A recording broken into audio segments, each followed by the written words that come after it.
Hey folks, welcome back. I'm DeShannon Lovin, your friendly librarian, and I'm back with some book love, so let's chat. This is going to be another, I think the last one was 45 and a half, so this will be 45 and 3/4 because it's not one of my regular videos. Just wanted to kind of do a breakout one to talk to you for a few minutes before I have to continue preparing for spring break. But I wanted to get a couple pre-taped so that I could edit them over spring break and get them out. And what I want to do are some of those books I keep telling you that I have recommended in my classroom. Some of them I've already talked to you about, and then some of them I haven't. So I'm trying to catch all that up to make sure that I've recommended those books that I've read, that I place in my classroom and recommend to my students. However, that doesn't just mean they're for young adults. I have lots of adult books in my classroom that I'm also recommending. And I am not someone who believes in censorship, but at the same time, I have mainly freshmen. I have some upperclassmen, but mainly freshmen. So I do try and keep it pretty much on that track to where I think it's appropriate for high schoolers and above. So there's where we are. Today's video is mainly going to be about Meg Cabot. This whole stack is Meg Cabot, and I want to talk to you about her. But I'm going to finish some of the other C's that I've been recommending too, authors that begin with C. And I think that's a good place for us to start so that I can have some content to edit while I'm on vacation. So that's where we'll start. I'm going to move these over because that's a little weird. That's better. And I still have the ones from where I videoed last night that I've got to put some of those guys up there. So we'll do that too. Drinking pink Moscato, barefoot something. I think somebody gave it to me at book club the other night. It was a kind of wine they don't like, and I love pink Moscato, so brought it home, and I'm finishing it off before we head out tomorrow. That is delicious. I am wearing the t-shirt that I talked to you about before. My sister-in-law got it for me for Christmas. It said, I closed my book to be here, so this better be good. I think it's an Amazon purchase. There's no name tag or anything, but I love the print. I think it's great. It's a little feminine feeling. I don't have a link for you, but you could probably just look for that particular image and find it, but super cute. Also, I always tell you that while I'm getting stuff together, I'm always listening to something. And I am still listening to Tanya Caps. I'm telling you, I'm going to look up how to say that last name, I promise. Beaches, Bungalows, and Burglaries. On audio, it's a cozy mystery series, and I'm really liking it. I finished Ice Planet Barbarians last night. I told you it was by Ruby Dixon, and I was telling you in the last video that I did yesterday, well, 2 videos ago, I think, that I was almost finished with it. I finished it up last night, and I'm right. I'm going to give it 4 out of 5. And I will fully review it in my next regular video where I'm reviewing for you. But it just lacked a little, last push to get it over there to the 5-star. And I think that was because I expected a little more conflict or arc in the story. But I really like the storyline, so I'm not complaining.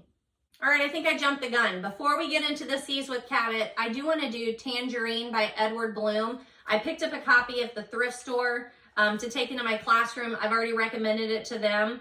I read this when I was in the high school library. Just a little recap unless you're new here. I taught for a few years, and then I went into the library for 20 years. I've been back in the classroom for about the last 4 years. So, all over the place there. But I remember reading this when I was in the library because a lot of people told me that they had read it before they got to high school and I had just missed it. But it looks like this. I picked up a copy for my high school library. I think it's perfect for freshmen. I have a lot of freshmen when we are doing our independent reading that they're looking for books that have something to do with sports. I'm not a big sports fan.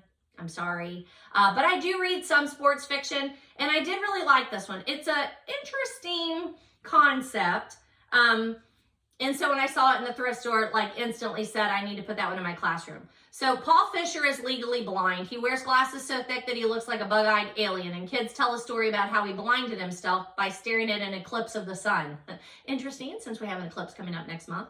But Paul doesn't remember doing that. And he doesn't mind the glasses because with them, he can see. He can see that his parents' constant praise of his brother Eric, the football star, is to cover up something that went terribly wrong. But no one listens to Paul until his family moves to Tangerine. Tangerine is like another planet where weird stuff is normal. Lightning strikes at the same time every day. Underground fires burn for years. A sinkhole swallows a local school.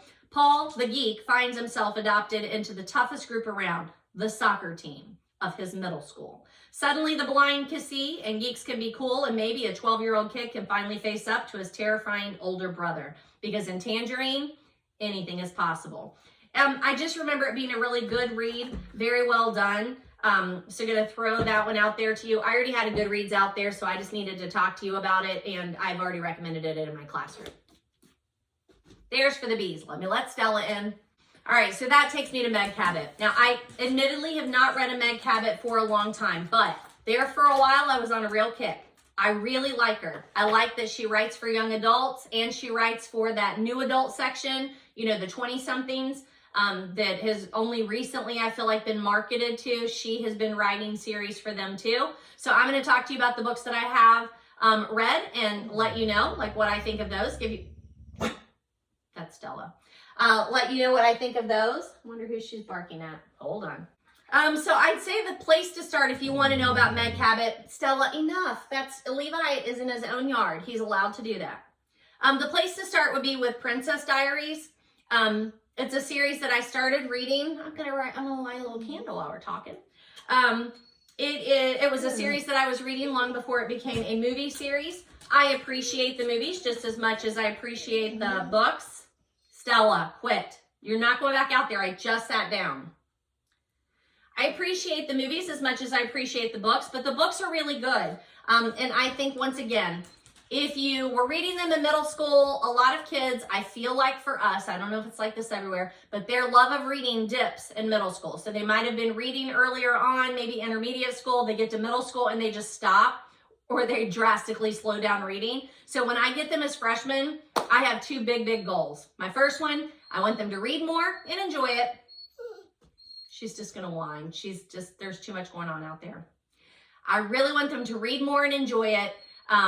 And I give them time to do that. And then I want them to write more and also enjoy it. Like, fall back in love with those two things that most kids at some point have an appreciation for.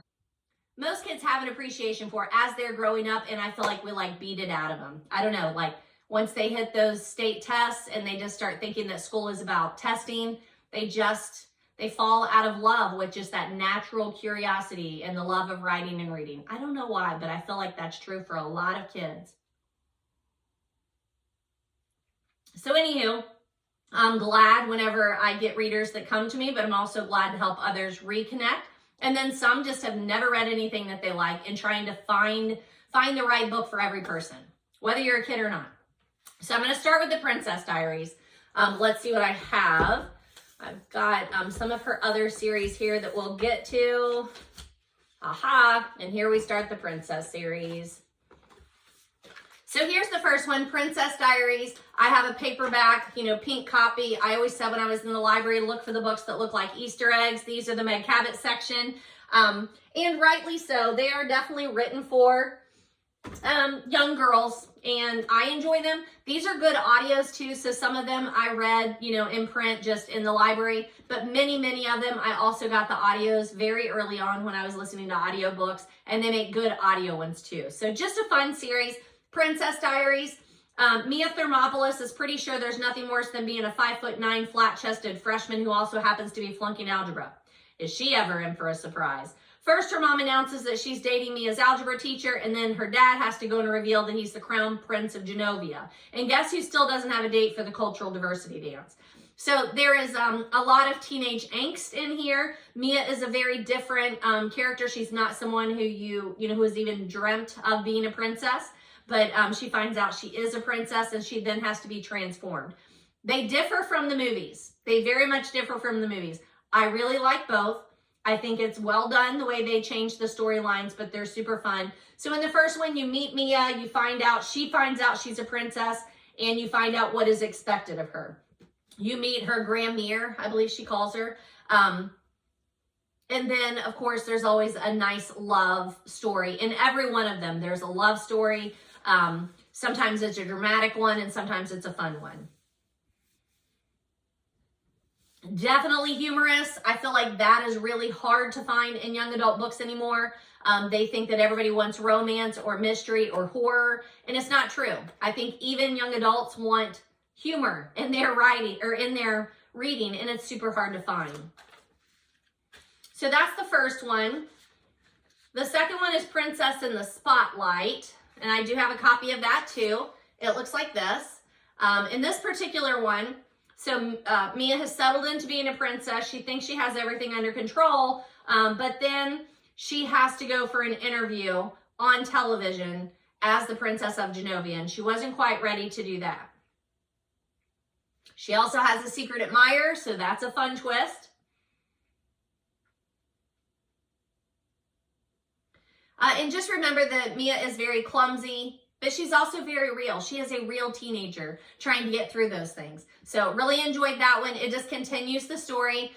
This particular series, it really doesn't drop you, like there's not a big cliffhanger at the end. There's something that like leads you into each one, but I don't feel like they're big cliffhangers. I never felt like, oh, I just can't wait to read the next one. Like I have to find out what happened. It wasn't really like that. They were definitely plot lines that would follow through the series. And I would suggest that you read these from the front because I think that's important. I think you need to know who Mia was before she found out she was a princess. You need to figure out like her relationship with her mother, her father, and Grandmere. And then the love interests that go along the way.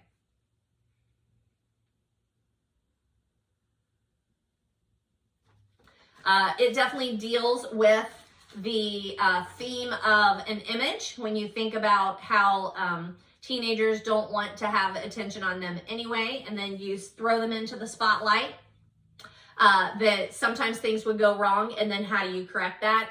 I really think that this is very relatable, even though most of us do not turn out to be a princess.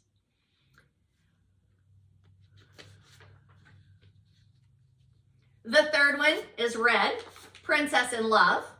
I'm gonna have to stack them back down here again. Mia finally figures out the boyfriend situation and where she wants it to go.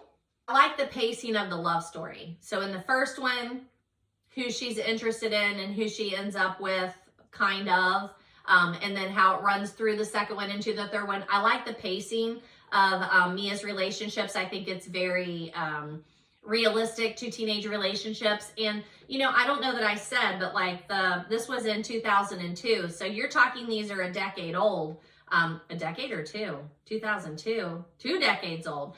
Even with them being 2 decades old, I still feel like that they would be fun reads for teenagers. And those of you, I know some of us are like this, like you want to go back and read a series you've read before, or you want to go back and listen where you don't have to pay attention to every detail, but you want to revisit some of those series that you've read before, or just ones that take you back to a younger time. Like that would be, these would be really good for that too. But that one's Princess in Love, continues more of the love aspect.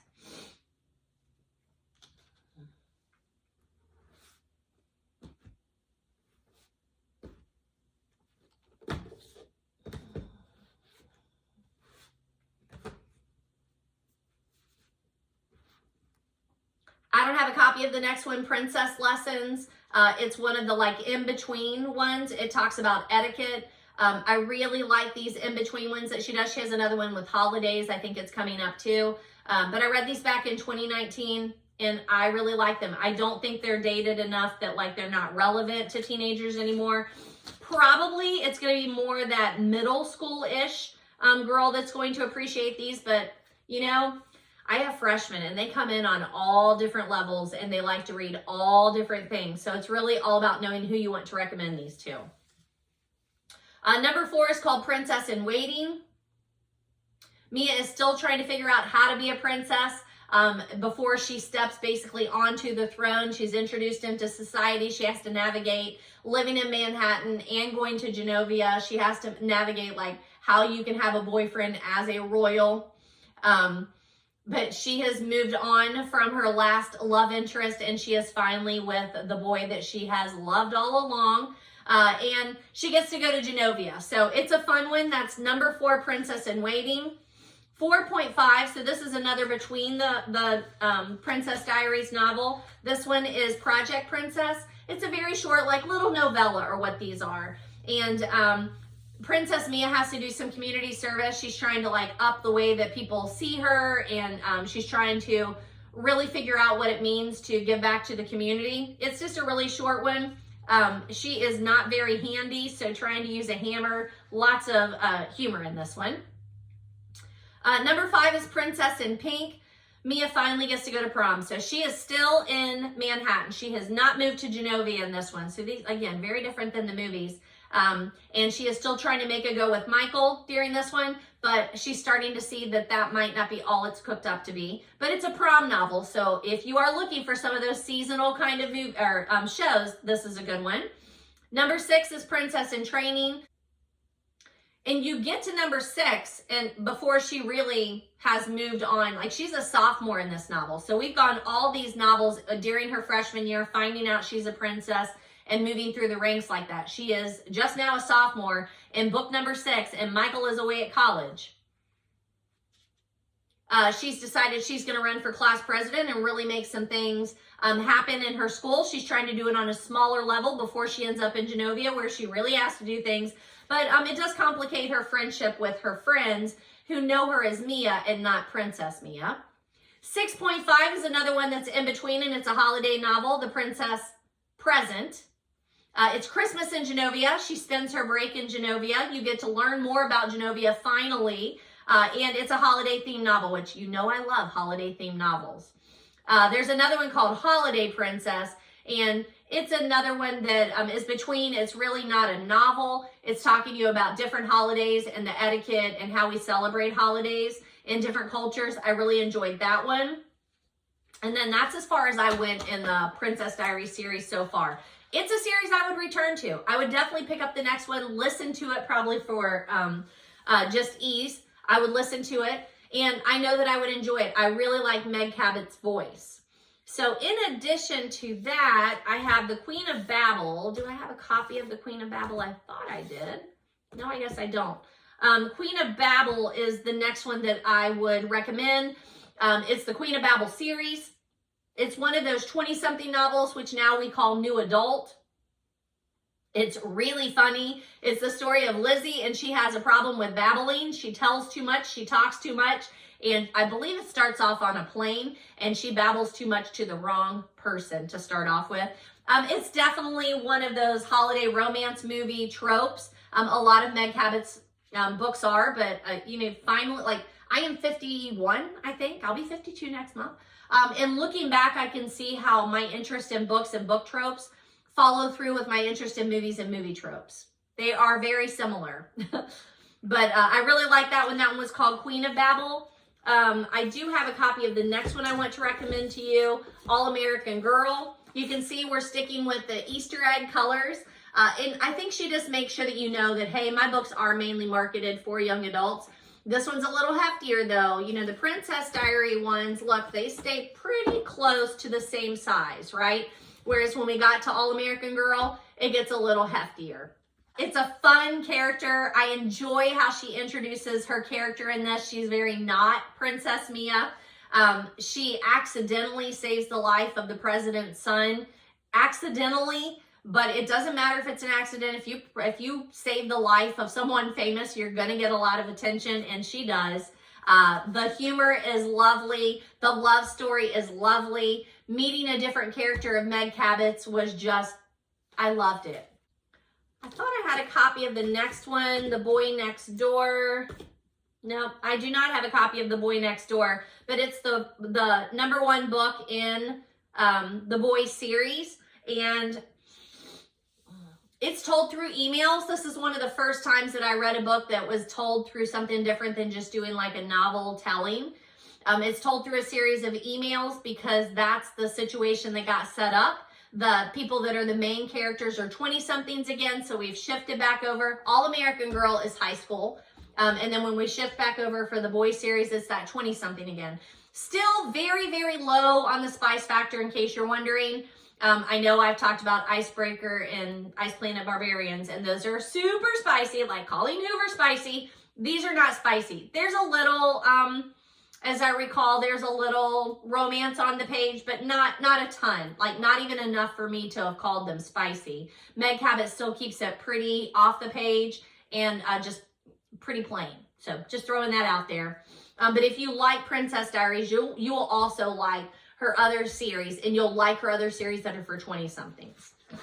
So for some reason, I read The Boy Next Door, and then I missed the second one in the Boy series, which is Boy Meets Girl. So it's this one. I have it. So this is my next read for Meg Cabot. I need to read this one. I don't know what happened that I didn't read that. And then I did go ahead and read the third one. It's this. Every Boy's Got One. I don't know why I read number 1 and number 3 and not number 2, but it's the same kind of thing. It's told in emails. I really enjoyed the way that it's being told. It's a 20-something. You get that young adult career woman. And I think Meg Cabot also does a really good job of just surprising you. Like, you get to know the characters, you're rooting for them, you can relate to them, they're super, super real, but you definitely are rooting for them. And even though like some weird things happen, somehow you just believe that life might just be able to turn out that way. And I really like that about her books.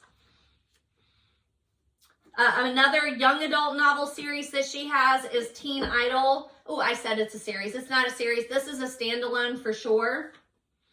It's a fun one. I'm sure there are movies or TV series that are out there that these kind of parallel. And in this particular one, a famous actor or actor I think it is, excuse me, is going to a high school and he's like character studying what's going on there. And while he's doing that, he's undercover, but there's like one person who knows who he is and she's trying to keep it, you know, on the down low. And he is not there to stumble onto love, but you know how it is. If it's Meg Cabot, somebody's falling in love and it will be sweet. So highly recommend Teen Idol, but it is a standalone. Avalon High, I believe is the last one that I have read by her. Still got my little price tag on there for $3.99. And it also is a standalone and really is outside the Meg Cabot kind of writing. So it's not realistic-ish. There's a realistic part to it, but it's a high school. But in that high school, it lines up with Avalon, like King Arthur Avalon. And so you get that kind of feeling too. So there's definitely a fantastic part to it, but you still have the realistic story at the base of it. It's a play on King Arthur's court. There's a Lance, a Will, an Ellie. There's a lot of love. There's a lot of drama. But there's definitely a lot of humor. And that's why I love Meg Cabot, is the humor. So in addition to the ones that I've read and would already recommend, I have a couple on my shelf that I need to get to. The Royal Wedding. She Went All the Way. Runaway, which is part of her Airhead series, which I didn't read any of those. And then this Ready or Not is part of that All-American Girl series. So that one she did end up turning into a series. So I have those on my to-be-read shelf. But I've read a lot of Meg Cabot. I would definitely read more. I'm going to read these, but I recommend any of her books. They're fabulous.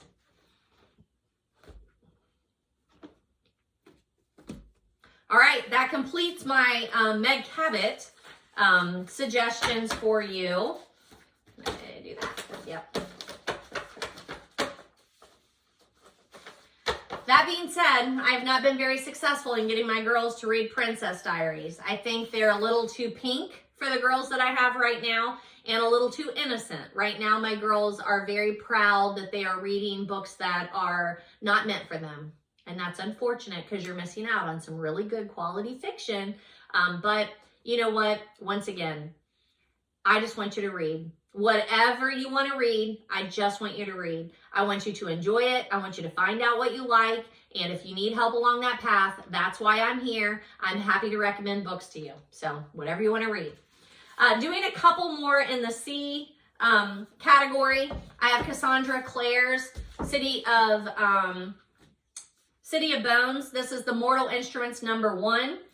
I read this back, well, I reviewed it in 2020. I feel like I read it before that though. I think I just reviewed it in 2020. But they turned it into a movie back in like 2013, I think. And then they also have a new series out there that's the Mortal Instruments that I haven't tried.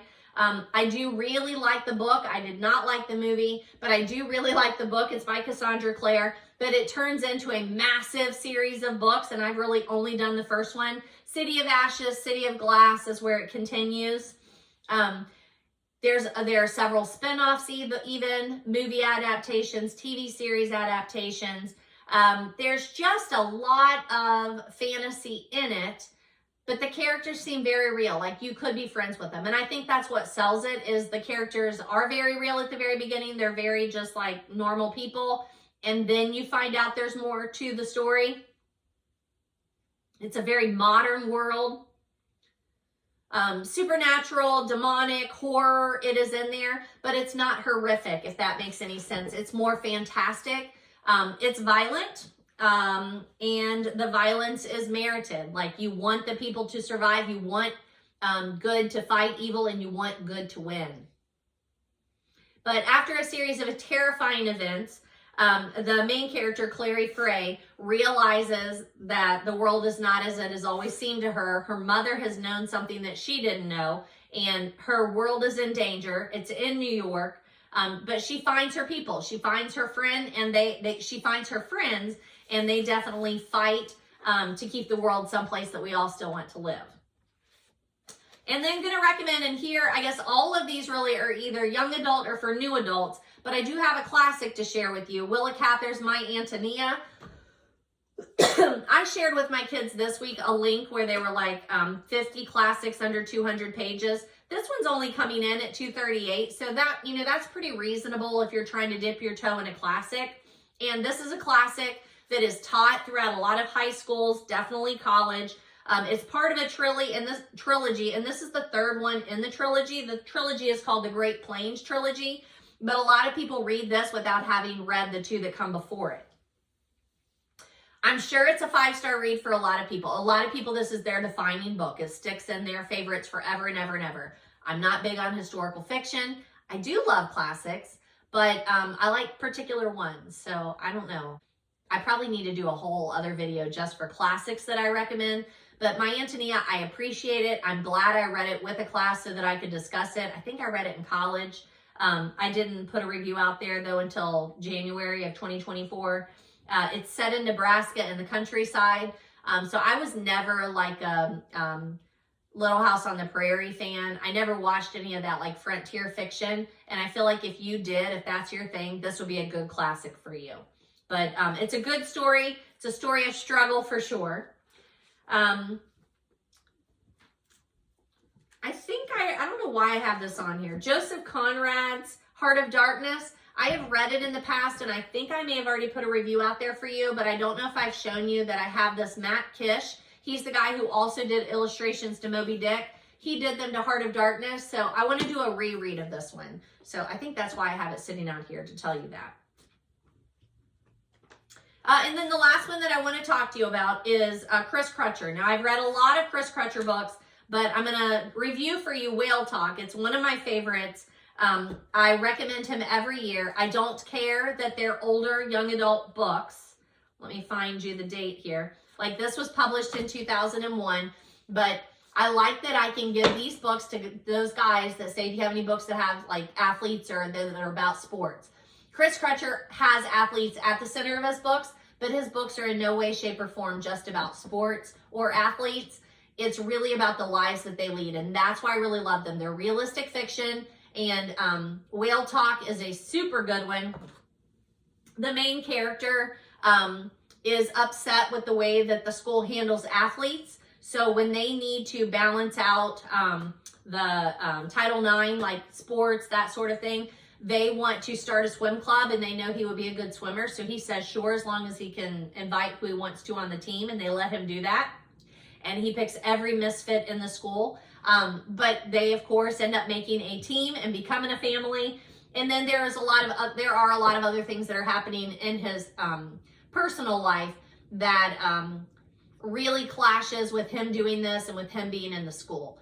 Super, super good. I love Chris Crutcher books. I've read dozens of them. I need to review the other ones and catch you up on those too. Easy, easy recommend for any high school boy for sure. But really, just a good read. All right, I'm going to stop there. I think I've been filming for, looks like about 35 minutes, so this might be a short one. But I know that I need to get some books reviewed and get them out to you. So I wanted to have some video footage to play with over the next week when we may or may not be traveling.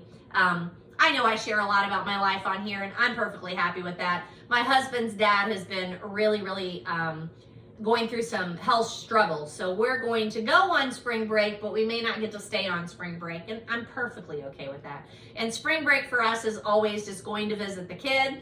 Our kid is, like 25, 26 years old, and he lives in Western Kentucky. It's beautiful down there. He will still be working. His fiance will still be working. My husband will want to fish a lot. But I will get to read and edit videos and walk the dog, and they live on top of a mountain by a lake. It's lovely. So super excited about that. We still have one more day of professional development tomorrow. Super not excited about that. It's terrible. Ask any teacher you know how they like their professional development. I say that in the last 3 years, we were part of a professional development group. We did the Ohio Writing Project. They came in for Miami University, and they were phenomenal. I looked forward to them. I learned so much. I would easily be able to put their plans into practice in my classroom. Very thoughtful. You had to do the work that you were assigned. Like, it was phenomenal. I loved it. And we didn't do it this year. I started off the year saying, where are the days that we're going to have the Ohio Writing Project come in? They're like, oh, we're working on it. No, you're not. You're going to make me do all kinds of terrible professional development that I will not be excited about, but there's that. I just noticed, I came home and took off my earrings, and we had National Honor Society inductions today, so I was super dressed up, but not how I want to film my videos, and I just realized my ears are naked. Sorry about that. Oh, I did also want to show you that one of my students gave me this necklace the other day. It says teacher. I think it's lovely. And I finally thought about wearing it today. She gave it to me earlier in the week. And I put it on, and I went to school, and I was getting my coffee, and I kind of like swiped my neck, and my neck had nothing on it. And I thought, oh my goodness, she just gave me this, and I've already lost it. But luckily, it had fallen down my shirt. It was still there. So you know how like when you go to put on your necklace and you think you've clasped it and you didn't? I guess I didn't, and luckily it was right there. So it's a lovely little necklace that says teacher. And this is my second year having her. She didn't pass my class last year, but I have a lot of kids that they don't pass. They come back to me, but for some reason we still have a great relationship. And I'm just super thankful about that, because teaching is difficult. It is super stressful. It is super difficult. You never have enough time, and you never have enough energy. So it's just always super gratifying, and just a lovely thing when a student said, hey, I thought of you. So this week I got a necklace that says teacher. It's got like a cross and then says teacher. And another former student came in and said, I have something for you. And I'm like, oh, interesting. And she pulled out a picture that she had painted, and it's lovely. It's lovely. So I just really appreciate it when my students show their gratitude like that. So that's it. I'm gonna hop off here. Like, follow, subscribe. This is not a normal video for me. I hope you've hung in there and that you loved it. But if you're like, that's really interesting, I wonder if that's what she always does. No, I normally do. Hey, here are the books I've read since the last time we talked. Here's some book haul books, and here are some books I'm trying to catch up on reviewing for you. Welcome to my library. I would love to share more with you. Come follow along. See you next time, folks. Enjoy.